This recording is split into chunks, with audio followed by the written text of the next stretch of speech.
Hello everybody, this is George with Melnick's Automotive. It's been a while since I posted a video. Today I'm working in a 2020 Honda Odyssey and I will show you how to install hands-free access power tailgate. And as you can see, this is it. It's right in front of me. I already pulled it out of the box. I'll show the part number. There's two parts that you have to buy. The switch that comes, this is the part number for the switch. Okay, and it comes with all the hardware, little clips, stuff that most likely you're not going to use. I mean, a lot of this stuff is little tie wraps and stuff like that, just a little extra. And this is the actual sensor here with module and this piece of wiring harness that goes in here, and I already plugged it in. And I'll show you the part number for this. It's about $200. With installation, I think dealer charges around $500 if I'm not mistaken. But I'll show you the quick instructions, what dealer has you do to install it. We're not exactly going to, go through every single step because you can take a big shortcut and you can save yourself a lot of time without pulling everything out. So let me just skim through instructions, show you the instructions manual, how to install it, and then we'll go from there. Alright, so this is the instructions manual. It says 2022 Honda Odyssey. This will work on 2018 through 2022, maybe in 2023, we'll see. But this will only work on EXL, Touring, and Touring Elite models. This accessory kit. You cannot install this on EX, which don't have power tailgate. You have to have power tailgate in order to install this option. Well, like I said, it shows what comes in the kit with the switch, and it just shows what comes in the kit right here. And it, dealer will have you, go through all the extra steps, which I don't see why you have to do that. It's a lot extra work. I can install this in half of the time without, installing. It shows you where you got to connect the connectors and all that good stuff. So let me just run through this real quick, and you could just Google this manual. Just Google search Honda Odyssey installation instructions for hands-free tailgate, and you could just open it up in PDF. And as a matter of fact, that's what I did, because the kit does not come with instructions unless you request it. So that's what the instructions say to do. Take apart a whole bunch of stuff that I personally think you don't have to do it. I mean, I would not pull the bumper off. I could do this with bumper on.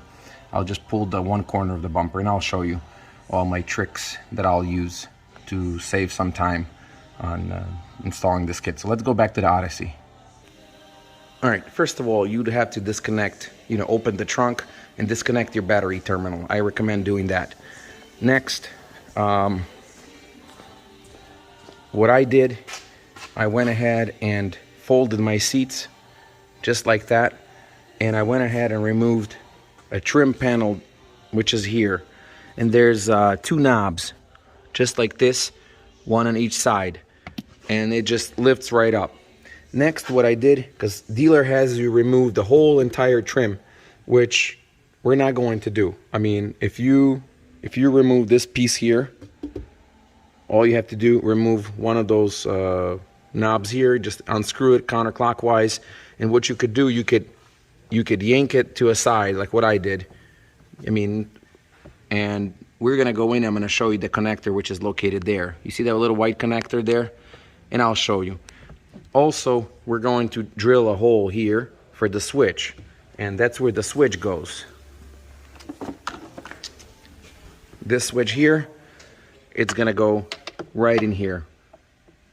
So we're gonna carefully drill out the hole. We're gonna install it, and then I'm going to plug it in. I'm also gonna, once I'm plugging in, I'll show you. You can see the white connector. Let me see if I could zoom in on it.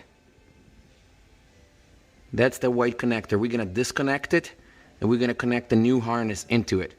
And on this side, our job will be done.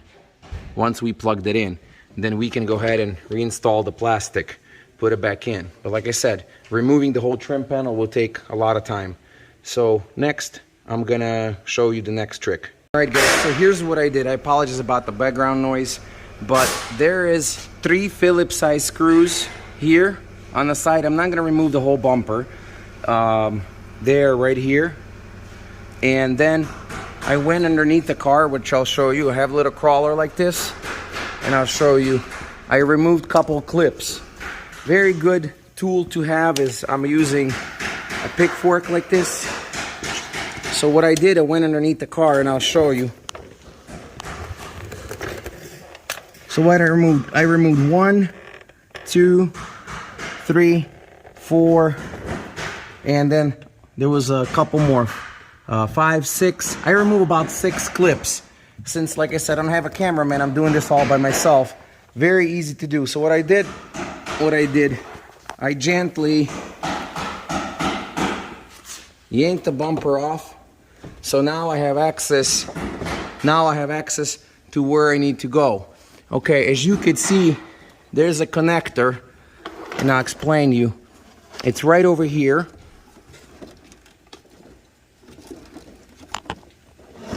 And I'm gonna also put some light on it. There's a connector with the little green rubber seals on top, which I'll see if I could zoom in. It's right over there. That's the plug we're gonna go ahead and plug in our wiring harness to. Right now it just has a little cap on the bottom. We just opened the cap, and I'll see if I could give you a better shot of that. But what the cool thing is, if we go underneath the bumper, because this being secured with 4 clips right here, there's going to be a total of 4 clips. Okay, so you will have to drill the hole. So what I did, I think I don't exactly know what size it is, but I measured, and it's a pretty much perfect hole. You're gonna have to go underneath the bumper, and I'll show you. There's actually markings. Makes it very easy. Watch this. If you have a lift, it's even better. I already drilled 2 holes, but if you go underneath the bumper, and it's kind of dirty, but as you can see, originally what Honda did, they left markings. They left markings where we're gonna drill the holes. It's specifically, you could see it. Let me see if I could get my camera to it. You could see that. There's total of 4 of them. So what I'm gonna do, I'm gonna go ahead, I already drilled 2 holes. I already drilled one here. And you could do this from the bottom up. I drilled one here, and now I got 2 more left. There's one here, and one over there. Factory made you little markings. So what I'll do right now, I'll drill those holes, and what I'll do, I'll just slide the sensor from underneath, and then we'll run the wiring in that corner, and we'll plug it into the plug. I'll show you when it's done. I mean, if I had a cameraman, I would have been doing this, and somebody would have been videotaping me, but I have to do it this way. I apologize about the quality. Maybe it's not the best, but at least, you know, you could get this done yourself without paying dealer a couple $100 to do it. It's very easy to do. So what I'll do right now, I'll just take the sensor. As you can see, I'm just sliding right inside the bumper. Okay, and the wiring is on this side. This wiring will go right up, and we got to plug it into the connector over there. What I'll do, I'll pop the clips in, total 4 clips. I'll run the wire up, and I'll show you, and we'll start putting it back together, and we'll test it. And I'll show you, you know, what to do with that button in the quarter panel in just a minute. So all the 4 clips have been popped in. Now what I did, I pulled the bumper back, and I pulled out the wiring harness. There's, if you look behind a reflector in a bumper, there's a little hole where you just pop this right in, just like so. And now this is the connector I was telling you about. It's just hanging here right in this corner right here. So what I'm going to do, I'm going to remove, it's a weather protected, so it's got this kind of a connector that blocks it off. So all you have to do now, take the wiring harness and plug it into this connector here, and basically you're done on this end. There you go. It's all pre-wired. You could see that. So you don't have to do any kind of wiring. Everything's done for you. You just have to plug it in. So now I'm going to go ahead and put everything back together on my bumper side. And it's very easy. As you can see, I did not have to remove the whole bumper. And what I have to do, just fit the bumper back. I'm going to pop it back in. There's a T30. There's 2 screws here, and then I'm gonna have 3 Phillips on the side, and then 6 of those clips on the bottom. And we're done here. Next, I'm gonna show you where I'm gonna drill the hole. I'm gonna drill the hole for the switch. This is the switch that you could activate and deactivate the system. And we're gonna plug it in, and also I am not removing the whole plastic. So if I didn't make the video, I honestly could get this done probably within an hour, 30 minutes if I really rushed. All right, so here's what I'm doing. So I used, I think it's a 3, it should be an inch, but I didn't have a big enough drill bit for my drill. So I think this one is 7/8 or 3/4 inch. This is a 3/4 inch drill. So what I did, I started with the smaller one, and what I was doing, I just drilled it and I slotted out. Basically what I was doing, just always testing, make sure this hole was not too big for the switch. So what this gonna, you know, just you want to, don't make too big of a hole because you're gonna screw it up. But this is perfectly fits in there. I could, you know, what I'm gonna do right now, I'm gonna go ahead and push it in, just like so. And it basically locks in just like that. If you're gonna make too big of a hole, you might have a problem. So start small and slowly slide it out so that fits perfectly fine. This little metal clip that goes right behind it, which I'll use that to secure the switch, and then I'm gonna run the wire, which I'll show you. There's one small piece of wire that runs to the wiring harness that's under, you know, behind the plastic, and I'll show you how to plug it in, which connector plugs in where. Okay, there's a metal clip just like this. You want to slide the clip to lock the switch in place so the switch will not be able to go back and forth.